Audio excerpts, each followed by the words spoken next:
Like if you found the video valuable. Detective Raina stepped into the dimly lit study of the old mansion.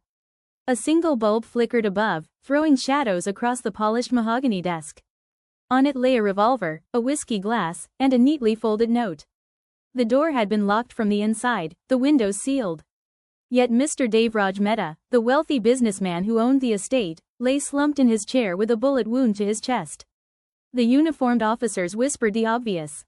Suicide. But Raina's instincts disagreed. She scanned the room. The revolver rested on the desk, but not in his hand.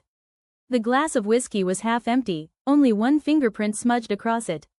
And the note, it was too clean, too calculated. I can't live with the guilt anymore. That's all it said. Too neat, she murmured. Raina questioned the household staff. The butler swore no one had entered after serving Mr. Mehta his drink. The maid confirmed the windows had been shut for days. His wife sobbed in the hallway, claiming ignorance.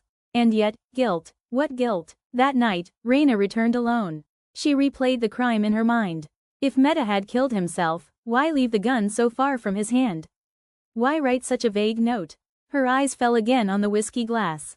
Just one fingerprint. Mehta's. But the lip of the glass, it carried a faint red stain.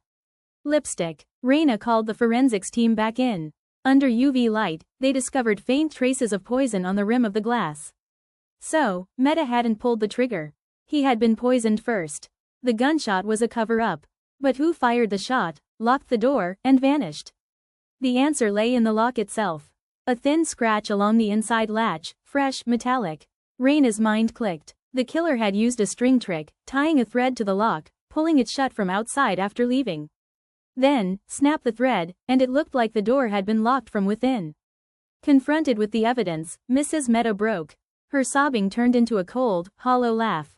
He thought he could leave everything to his mistress and cut me out. I made him drink, and when the poison began its work, I fired the gun to make sure no one doubted. I almost got away with it. Almost. Raina had heard enough confessions in her career to know that guilt always found a way to speak, even if it came through lipstick stains and scratches on a lock. The case was closed. The mansion was silent again. But to Raina, silence was never the sound of peace, it was the sound of secrets waiting to be found.